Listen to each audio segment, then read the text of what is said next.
आजही मी माझ्या मताशी ठार की ती सीट हा ही आम्ही आमच्या कार्यकर्त्याच्या परिश्रमाने जिंकलोच असतो. पण मी जर हिमतीने छत्रपती शिवाजी महाराजांचा सेवक म्हणून अशा गोष्टीला मी विरोध केला नाही, तर मग अनेक ठिकाणी कार्यकर्ते परिश्रम करायचं आणि त्याचा फायदा कोणी घ्यायचा? बाहेरच्यांनी. शेवटी म्हणतात जेव्हा पाहुणे जेवायला येतात तेव्हा घरचे पैगे जेवतात की पाहुणे पैगे जेवतात? अच्छा त्यामुळे पाहुणे जेवतात. नाही एवढंच आहे. मी स्वतः पराभूत झालो, हो मग मी स्वतःला पाडलं असं म्हणणं योग्य आहे का? बरोबर. आणि म्हणून मग आमच्यात अंतर झालं, बरं. पण आम्ही काही एकमेकाच्या पायात पाय नाही टाकलं.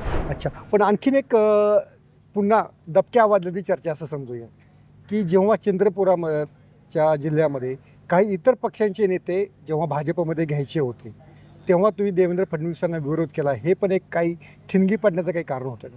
नाही, आमच्यामध्ये मतभेद नाही. हे ठिणगी पडण्याचं काय कारण? विरोध करायचं नाही.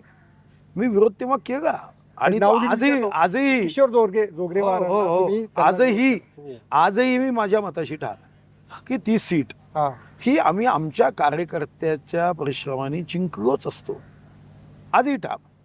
पण तेव्हा ठीक आहे, पक्षाला सत्ता आणि सत्तेसाठी जास्त लोक असावेत असं वाटायचं आणि म्हणून प्रवेश देऊन ती जागा, पण ती तेव्हा मी ठाम आहे. आणि समजा ते कारण असेल हो माझ्या मंत्रिपदापासून वंचित राहण्याचं, मी तुम्हाला हमखास सांगतो, मी आनंदाने स्वीकारेन.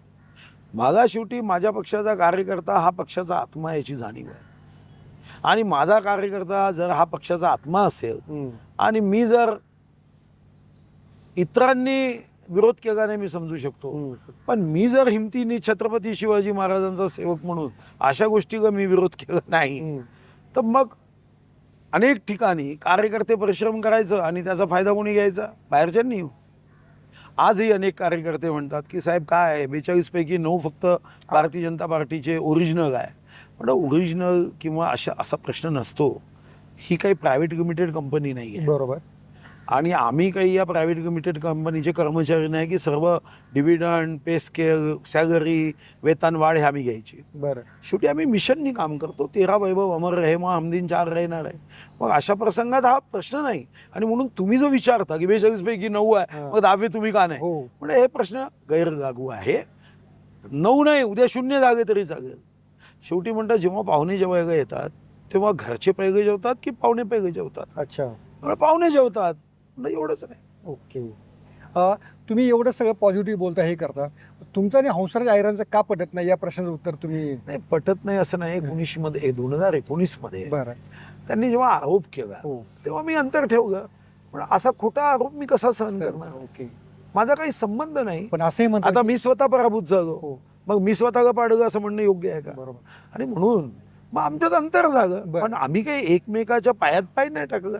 ते त्यांच्या पद्धतीने काम करतात, मी माझ्या पद्धतीने काम करतो. 2024 मध्ये तुमच्या निवडणुकीत त्यांनी काम केलं का? नाही, असं आहे, मी त्यांच्या निवडणुकीत 26 सभा घेतल्या, सारा रेकॉर्ड आहे, कारण मी रोज डायरी घेतो. बरं. आता त्यांनी असं सांगितलं, माझी त्यांची भेट झाली. बरं. ते मला म्हणाले की मी एका संवैधानिक संस्थेचा अध्यक्ष असल्याने मला सभा घेता येत नाही. बरं. आणि तेव्हा आमचे संघटन मंत्री होते. ओके, कायद्याच्या बाहेर जाऊन कोणाला काम करा असं तर मी कधी म्हणूच शकत नाही. बरं. तेव्हा त्यांनी सांगितलं की बा मी संवैधानिक पदावर आहे. आणि तेव्हा आमचे संघटन मंत्री उपेंद्र कोठेकरजी आमच्या सोबत होते. मग ते म्हणाले सभा घेता येत नाही. ओके, तुम्ही त्याला ओके म्हणाले. सभा घेता येत नाही म्हणते कायदे तोडा म्हणू का? बरोबर. मी लॉ केला आहे. बरं. मी असं म्हणू शकत नाही कायदे तोडा. माझ्या स्वार्थासाठी देशाच्या कायद्याचा अवमान करा, हा तर मग मोठा स्वार्थ. ओके.